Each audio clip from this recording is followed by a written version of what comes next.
allons nous présenter à Dieu dans la prière. Je vous invite à vous joindre à moi, à vous mettre à genoux si c'est possible.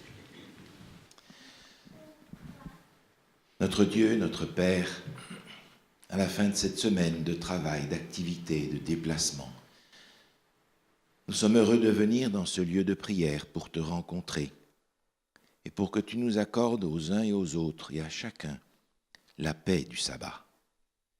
Seigneur, nous te remercions de ce que dans cette paix, tu nous accordes aussi le pardon. Tu nous accordes la grâce de savoir que nous pouvons venir à toi tels que nous sommes et être reçus par ce Sauveur éternellement bon. Seigneur, nous pensons à ce qu'a coûté notre pardon et nous sommes touchés et émus par la grandeur de ton sacrifice. Seigneur, que jamais dans notre cœur ce sacrifice soit banal, qu'il perde sa valeur, mais qu'au contraire, de jour en jour, nous sentions notre admiration et notre dette envers toi augmenter, jusqu'à ce que, finalement, nous acceptions de nous rendre entièrement entre tes mains. Nous sommes venus, Seigneur, avec nos fardeaux, avec nos difficultés, et nous te prions, Seigneur, de les prendre. Nous te demandons de soutenir ceux qui sont malades, ceux qui sont fatigués. Nous te demandons, Seigneur, de donner la guérison à ceux qui en ont besoin, de donner ta présence à ceux qui sont dans la solitude. Et nous te prions pour notre sœur Veilleux. Sois à ses côtés, nous te le demandons. Te prions pour les enfants qui sont parmi nous. Et nous voudrions que chacun d'eux apprenne à voir en toi le modèle dont ils ont besoin aujourd'hui et chaque jour de leur vie. Seigneur, que devant ce modèle que tu es, tout ce que le monde propose puisse ternir et sembler ridicule. Seigneur, que dans le cœur de nos jeunes, de nos enfants et de ceux même qui aujourd'hui ne sont pas ici, tu apparaisses comme le grand exemple à suivre jusqu'à ce que nous puissions te voir face à face. Seigneur, nous te prions pour ceux qui sont plus âgés et nous te demandons d'être leur soutien quotidien. Dans les difficultés que nous rencontrons, donne-nous la grâce, Seigneur, la grâce de venir à toi et de te remettre toutes ces difficultés que nous avons pour que tu y apportes ta solution à toi. Souvent, Seigneur, nous avons couru tout seuls, cherchant une solution à ces difficultés pour finalement, en fin de compte, et en dernier recours, avoir recours à toi. Apprends-nous à faire l'inverse. Apprends-nous, Seigneur, à chercher d'abord ton royaume et ta justice, sachant que tout le reste nous sera donné par-dessus. Nous te prions, Seigneur, pour tous ceux qui sont à la recherche de quelque chose et qui ne savent pas quoi. Nous voudrions, Seigneur, que tu les places sur notre chemin et que nous puissions de ta part leur apporter la bonne nouvelle de l'Évangile en Jésus. Permets, Seigneur, que ta parole, aujourd'hui encore, accomplisse ta promesse et qu'elle ne retourne pas à toi sans accomplir ta volonté. Seigneur, tu as transformé des vies par ta parole.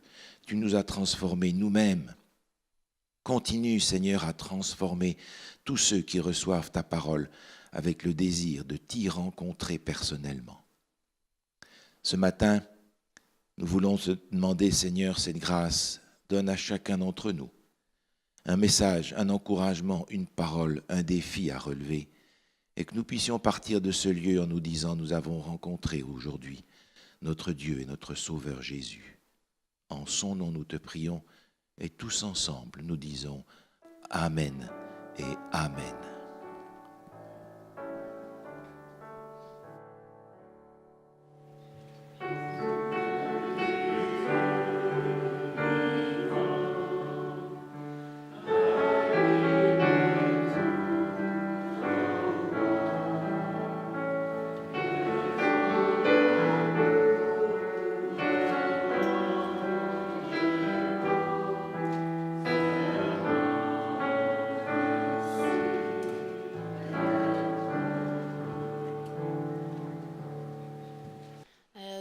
Deux Rois, chapitre 5, versets 19 à 27. Élisée lui dit, « Va en paix. » Lorsque Naaman eut quitté Élisée et qu'il fut à une certaine distance, Géasi, serviteur d'Élisée, homme de Dieu, dit en lui-même, « Voici mon maître a ménagé Naaman, ce Syrien, en n'acceptant pas de sa main ce qu'il avait apporté. L'Éternel est vivant, je vais courir après lui, et j'en obtiendrai quelque chose. » Et Géasi courut après Naaman. Naaman, le voyant courir après lui, descendit de son char pour aller à sa rencontre et dit, « Tout va-t-il bien? » Il répondit, « Tout va bien. Mon maître m'envoie te dire, voici, il vient d'arriver chez moi 2 jeunes gens de la montagne d'Éphraïm, d'entre les fils des prophètes. Donne pour eux, je te prie, 1 talent d'argent et 2 vêtements de rechange. » Naaman dit, « Consens à prendre 2 talents. » Il le pressa et il serra 2 talents d'argent dans 2 sacs. Donna 2 habits de rechange et les fit porter devant Géasi par 2 de ses serviteurs. Arrivé à la colline, Géasi les prit de leurs mains et les déposa dans la maison, et il renvoya ces gens qui partirent. Puis il alla se présenter à son maître. Élisée lui dit, « D'où viens-tu? » Géasi, il répondit, « Ton serviteur n'est allé ni d'un côté ni d'un autre. » Mais Élisée lui dit, « Mon esprit n'était pas absent lorsque cet homme a quitté son char pour venir à ta rencontre. Est-ce que le temps de prendre de l'argent et de prendre des vêtements, puis des oliviers, des vignes, des brebis, des bœufs, des serviteurs et des servantes? La lèpre de Naaman s'attachera à toi et à ta postérité pour toujours. » Et Géasi sortit de la présence d'Élisée avec une lèpre comme la neige. Que Dieu bénisse sa parole. Amen. Je vais vous inviter de rester assis pour le dernier chant de préparation numéro 500 et on va chanter avec un peu de vitesse. Amen.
Dans notre vie chrétienne, ça vous est probablement arrivé à vous comme à moi de vous dire, tiens, où est-ce que j'en suis par rapport aux 10 commandements?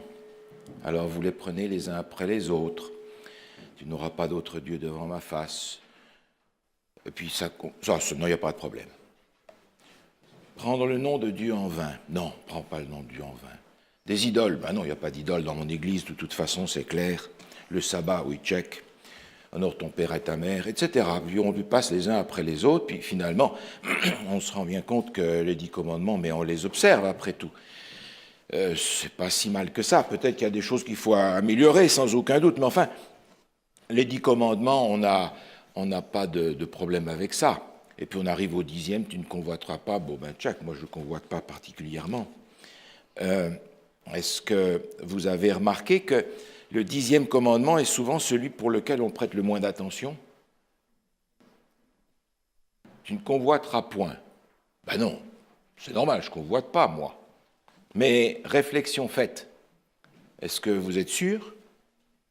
Dans le livre Patriarches et prophètes, à la page 476, il y a ce paragraphe qui m'interpelle. C'est un des péchés les plus communs de nos jours.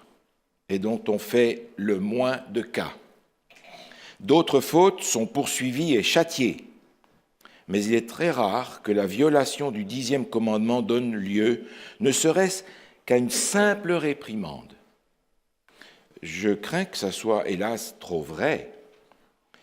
On ne fait jamais de remarque à qui que ce soit en disant « mais tu as un problème, tu convoites, toi ». Vous avez remarqué ça? Vous avez déjà entendu quelqu'un vous faire une remarque pour ça? Moi non plus. Et je me demande parfois si ce commandement-là, qui est présenté dans ce texte comme le plus commun de nos jours, un texte qui a été écrit il y a un siècle, ce texte n'a probablement pas la même valeur qu'il a aujourd'hui, dans le sens où c'est encore pire, probablement. Et se pourrait-il finalement que le dernier des commandements soit en fait le premier de nos problèmes? D'ailleurs, ce n'est pas difficile à comprendre parce que si on regarde l'ensemble de l'histoire de l'humanité, si on lit notre Bible, les choses ont en fait commencé avec ça. C'est le problème par lequel tout a commencé. Regardez ce texte avec moi dans Ésaïe chapitre 14. Ésaïe chapitre 14. On va lire le verset 13 et 14 et vous vous souvenez que ce texte se trouve dans le contexte d'un message qui est envoyé à Babylone, au roi de Babylone, mais que derrière ce texte se trouve un vocabulaire qui ne correspond pas au roi de Babylone, qui correspond à plus que ça. Ésaïe chapitre 14 au verset 13, il est dit ceci. « Tu disais dans ton cœur, je monterai au ciel, j'élèverai mon trône au-dessus des étoiles de Dieu, je m'assiérai sur la montagne de l'assemblée à l'extrémité du septentrion. Je monterai sur les sommets des nues, je serai semblable au Très-Haut. » Est-ce que vous n'avez pas l'impression que le diable a commencé par convoiter la place de Dieu? C'est ça le problème. Il a convoité la place de Dieu. Et lorsqu'on lit le texte équivalent dans Ézéchiel chapitre 28, on a ce texte qui nous dit « Ton cœur s'est élevé et tu as dit « Je suis Dieu ». Le diable voulait la place de Dieu. Il avait convoité la place de Dieu. Il avait convoité ce qui appartient à Dieu. Il avait voulu être comme Dieu, avoir l'autorité de Dieu. En fait, tout a commencé par là, parce que le premier commandement correspond au dernier. Tu n'auras pas d'autre Dieu devant ma face, tu ne convoiteras pas. Et Satan est tombé dans le premier et dans le deuxième commandement. Par rapport à ces deux commandements, il est tombé de la même manière. Et ce n'est pas étonnant que le premier commandement soit en lien avec le dernier, parce que le dernier commandement, il est en lien avec le début de la grande controverse entre Christ et Satan. Et cette controverse va se poursuivre au travers de toute la tragédie des siècles jusqu'au dernier jour. Il sera au cœur du problème entre Christ et Satan, non seulement dans le ciel, mais aussi dans nos cœurs à nous. Le premier, c'est le dernier dernier, c'est le premier.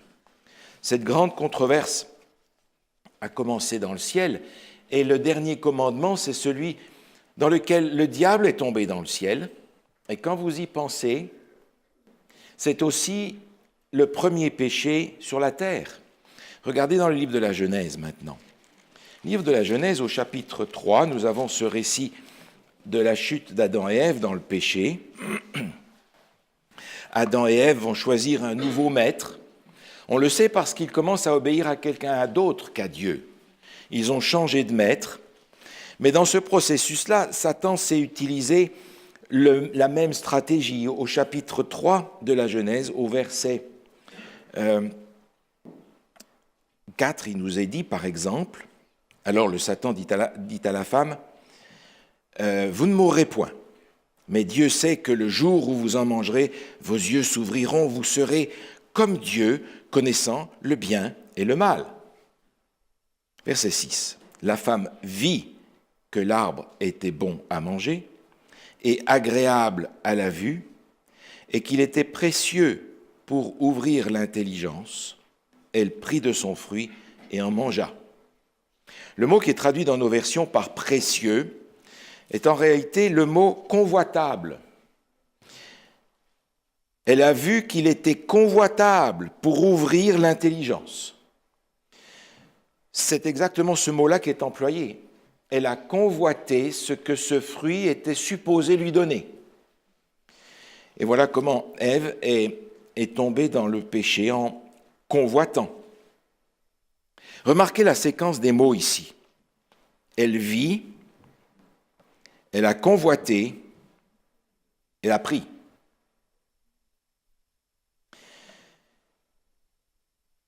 C'est le premier péché dans le jardin d'Éden. Et on pourrait dire, mais d'où vient le péché? Et Satan, dans le texte suivant, fait supposer que ça vient de Dieu. Adam a dit, non, moi, ce n'est pas un problème, c'est ma femme.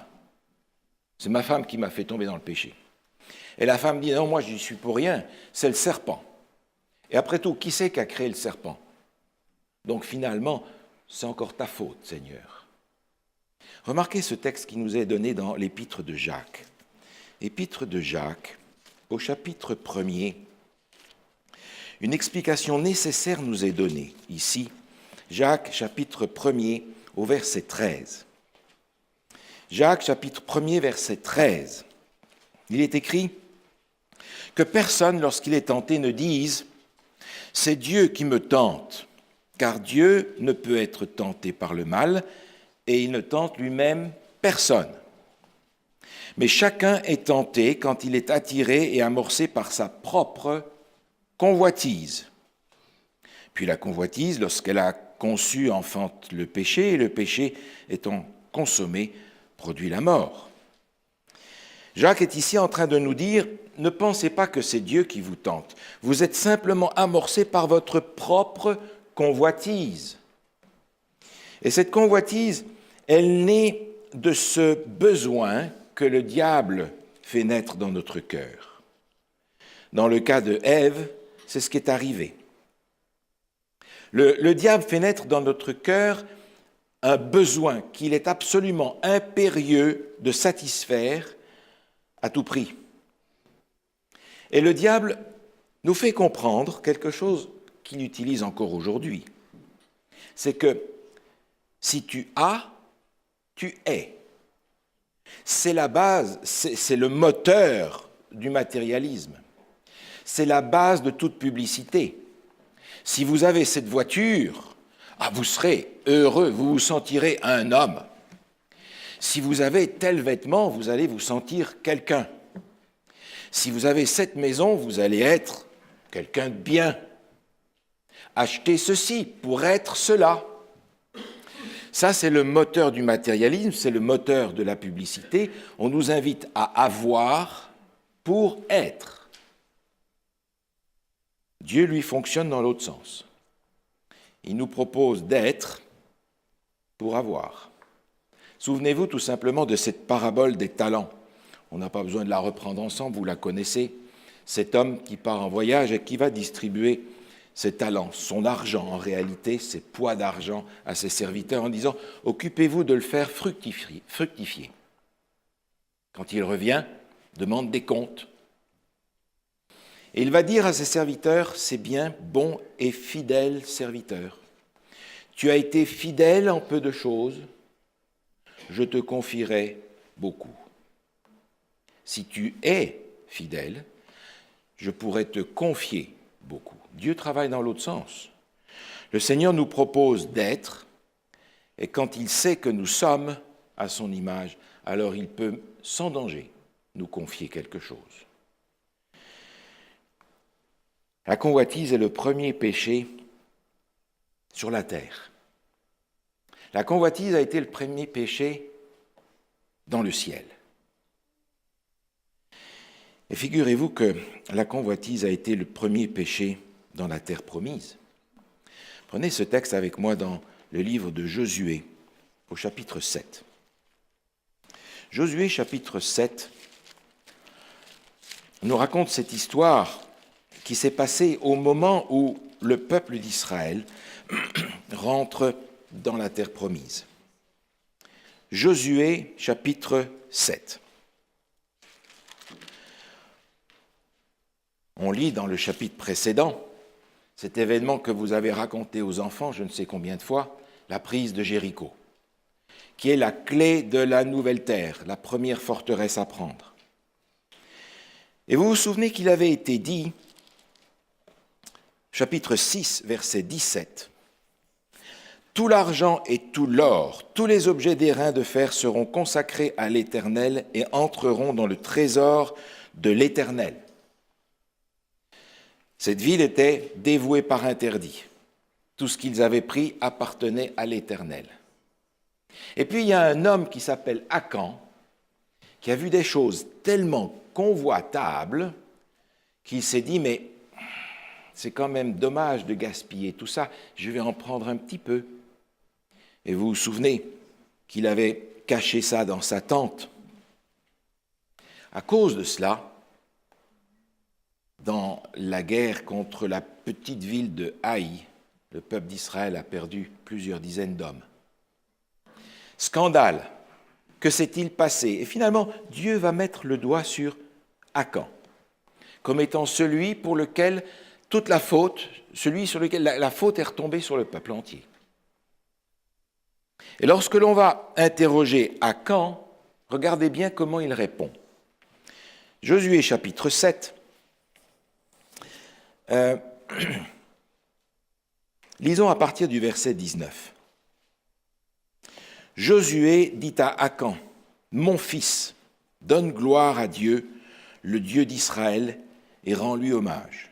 Dis-moi donc ce que tu as fait, et ne me le cache point. » Akan répondit à Josué et dit, « Il est vrai que j'ai péché contre l'Éternel, le Dieu d'Israël, et voici ce que j'ai fait. J'ai vu dans le butin un beau manteau de chinéar, 200 cycles d'argent, un lingot d'or d'un poids de 50 cycles.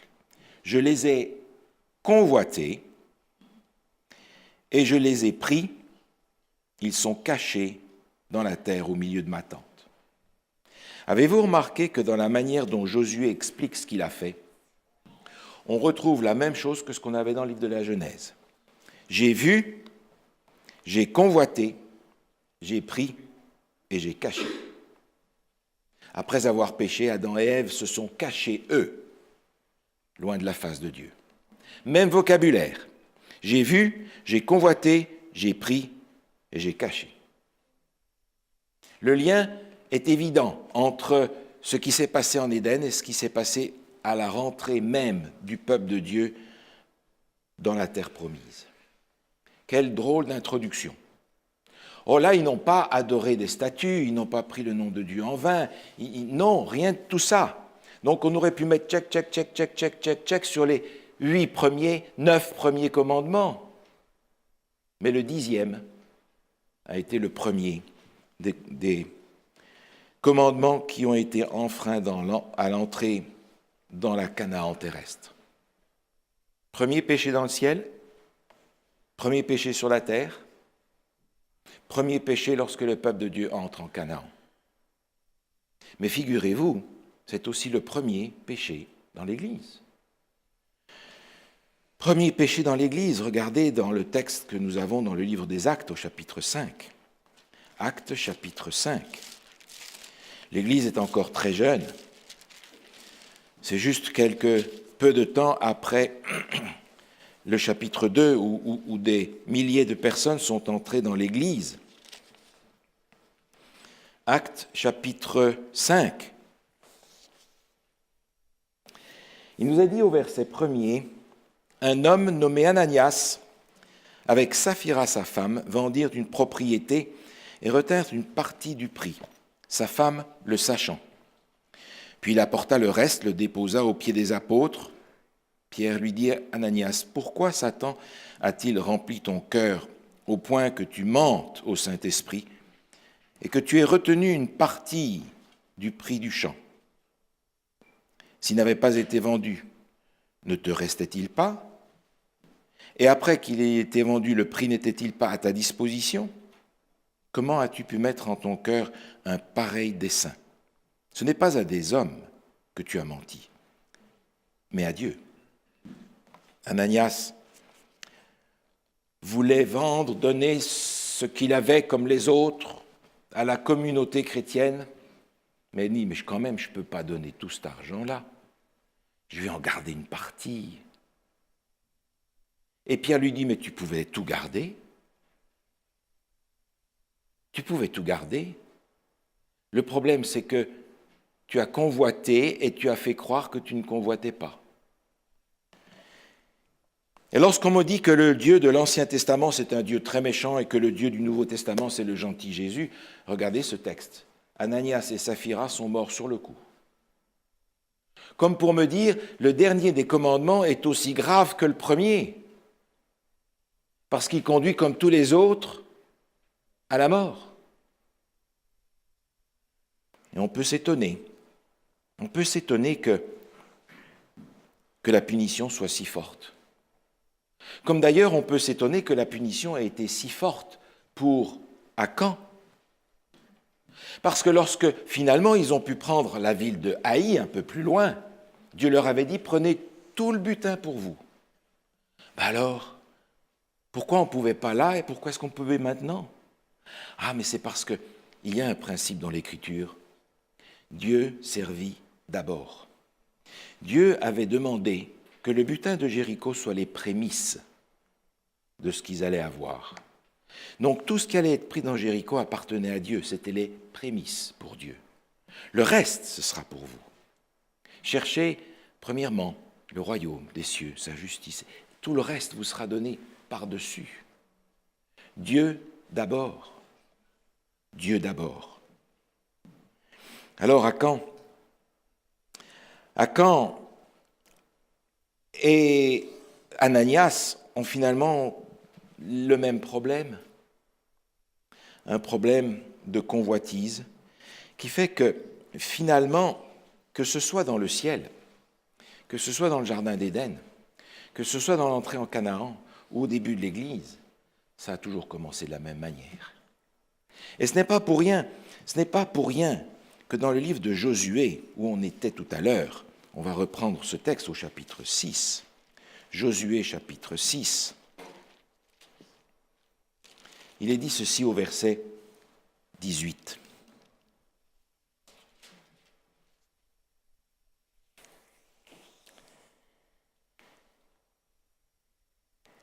Josué 6, 18. Lorsque les sacrificateurs qui portaient l'arche de l'alliance de l'Éternel... je me suis trompé de chapitre. Josué, chapitre 6, verset 18. « Gardez-vous seulement de ce qui sera dévoué par l'Éternel. Car si vous prenez ce qui aura été dévoué par interdit, vous mettrez le camp d'Israël en interdit et vous y jeterez le trouble. Gardez-vous. » Ils avaient même été avertis. Et c'est juste après qu'il est dit, ne touchez rien. C'est à Dieu que ça appartient. C'est à Dieu que ça appartient. Jéricho, prémisse pour l'Éternel. Mais maintenant, les prémices pour l'Éternel étaient aussi apportées aux pieds des apôtres. Premier péché dans le ciel, premier péché sur la terre, premier péché en entrant dans la terre promise, premier péché dans l'Église. La question est de savoir, c'est quoi finalement cette convoitise qui a l'air si dangereuse et si mortelle? Je lisais la définition que quelqu'un en a donnée et qui disait ceci. La convoitise se développe graduellement. Elle devient la volonté de posséder ce qui appartient au prochain et surtout à Dieu. C'est exactement ce que Satan a fait. Il a voulu absolument posséder ce qui était à Dieu. Satan voulait sa puissance, voulait son autorité, mais pas son caractère. Et Ève a mordu dans la pomme. Elle a voulu être comme Dieu. Et nous sommes de la même espèce. Prendre ce qui est à Dieu. D'ailleurs, le Seigneur le savait bien et il a voulu nous éduquer. Il a voulu nous apprendre non seulement à ne pas avoir un autre Dieu devant lui, mais à ne pas convoiter non plus. Parce que ça peut être aussi l'un de nos péchés les plus communs pour ceux qui retiennent la dîme et les offrandes, pour ceux qui ont oublié que la dîme, ce sont les prémices pour Dieu, que c'est ce qui lui appartient, sachant que tout le reste nous sera donné par-dessus.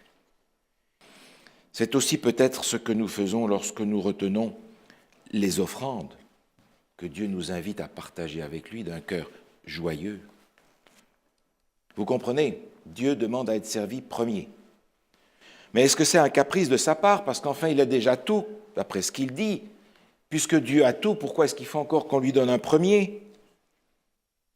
Je crois que c'est l'apprentissage que Dieu utilise pour nous faire comprendre ce qu'est la foi, la confiance. La confiance en lui et non dans les choses, non dans le matériel, non pas dans tout ce que l'on peut acquérir, mais dans tout ce que l'on peut être dans notre relation avec lui. À l'apprentissage de la foi. Dans le livre des Proverbes, au chapitre 3, nous sommes invités à ce même apprentissage. Proverbes, chapitre 3. Proverbes, chapitre 3, verset 9. Il est dit ceci. Proverbes, chapitre 3, verset 9. Honore l'Éternel avec tes biens et avec les prémices de tout ton revenu. Alors tes greniers seront remplis d'abondance et tes cuves regorgeront de mou.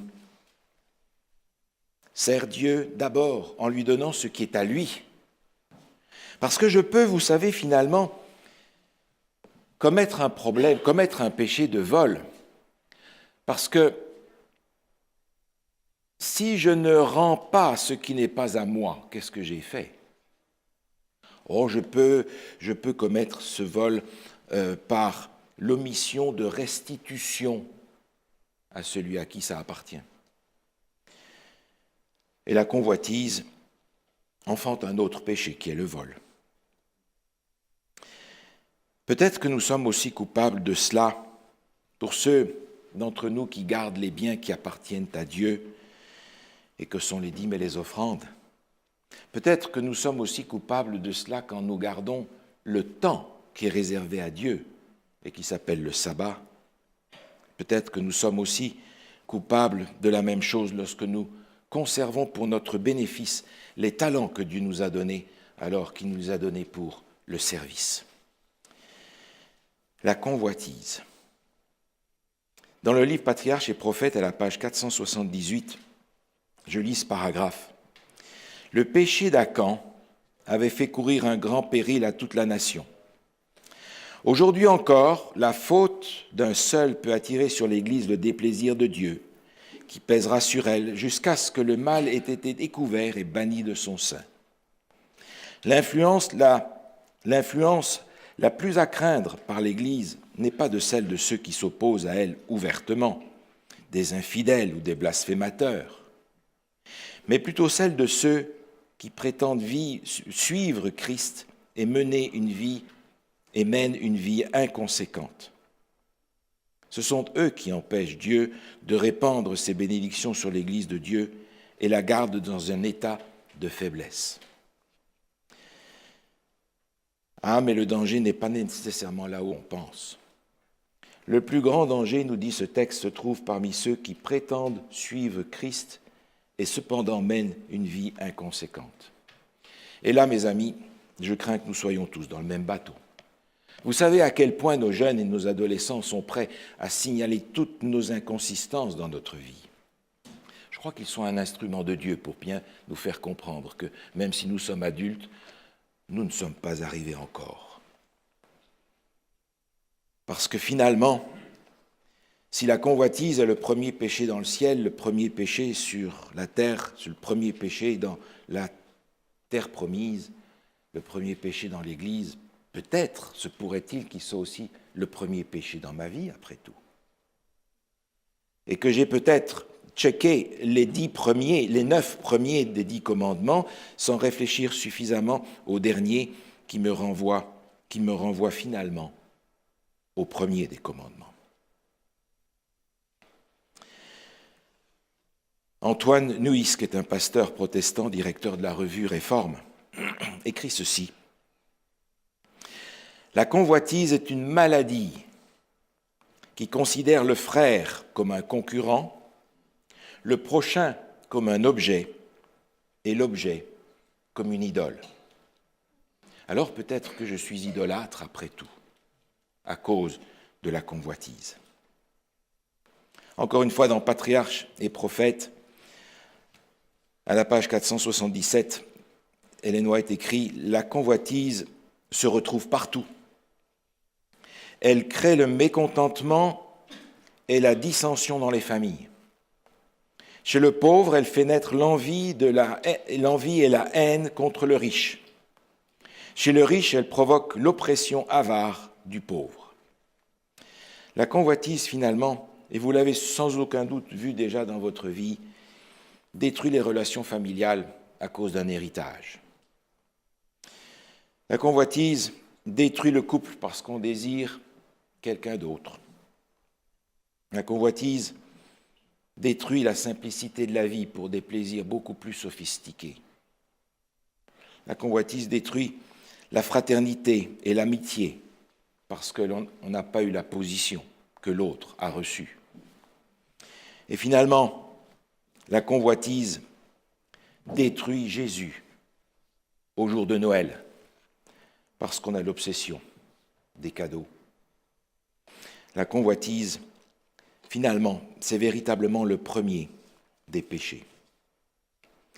Et il sera probablement jusqu'à la fin, parce qu'il fait partie de ce que nous sommes en tant que pécheurs et qui a besoin d'être détruit avant que le Seigneur revienne. Dans la première épître de Jean, l'apôtre nous propose quelque chose, épître de Jean, chapitre 2. Il nous propose de changer de perspective. Première épître de Jean, chapitre 2. Il est écrit ceci au verset 15. Peut-être y a-t-il là la racine de tous nos maux. N'aimez point le monde, ni les choses qui sont dans le monde. Si quelqu'un aime le monde, l'amour du Père n'est point en lui. Car tout ce qui est dans le monde, la convoitise de la chair, la convoitise des yeux, l'orgueil de la vie, ne vient point du Père, mais vient du monde. Et le monde passe, et sa convoitise aussi. Mais celui qui fait la volonté de Dieu demeure éternellement. La racine de tous nos maux, la convoitise de ce qui est dans le monde et de ce qu'est le monde. Et Jésus nous a dit, n'oubliez pas cette promesse, prenez courage, j'ai vaincu le monde. Alors, si le monde est vaincu, et que c'est sur le vaincu que nous nous appuyons, il n'est pas difficile d'imaginer quelle sera notre issue. L'apôtre Jean nous invite à nous appuyer sur celui qui vit éternellement. Peut-être faudrait-il qu'avant de checker le dernier des commandements, nous réfléchissions pour savoir si ce n'est pas le premier de nos problèmes, la première de nos préoccupations. Peut-être qu'il va falloir se préoccuper de cela pour savoir comment nous allons être vainqueurs de ce dernier problème qui est envahissant. Le psalmiste disait « Fais de l'Éternel tes délices, et il te donnera ce que ton cœur désire. Mais fais d'abord de l'Éternel tes délices. » Amen.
Oui, Seigneur, prends tout ce qui nous appartient. Prends notre âme, notre esprit. Prends nos biens, Seigneur, afin que l'on puisse les consacrer à toi, à ton œuvre, Seigneur. Seigneur, on te demande de nous délivrer de cette convoitise qui est la racine de tous les maux, il semble. Seigneur, aussi, je te prie pour tous ces gens dans cette assemblée. Bénis-les, protège-les au cours de la semaine qui vient, afin que l'on puisse se rassembler encore le prochain sabbat pour te rendre gloire, t'adorer et t'honorer. C'est au nom et par les mérites de ton Fils qu'on te le demande. Amen.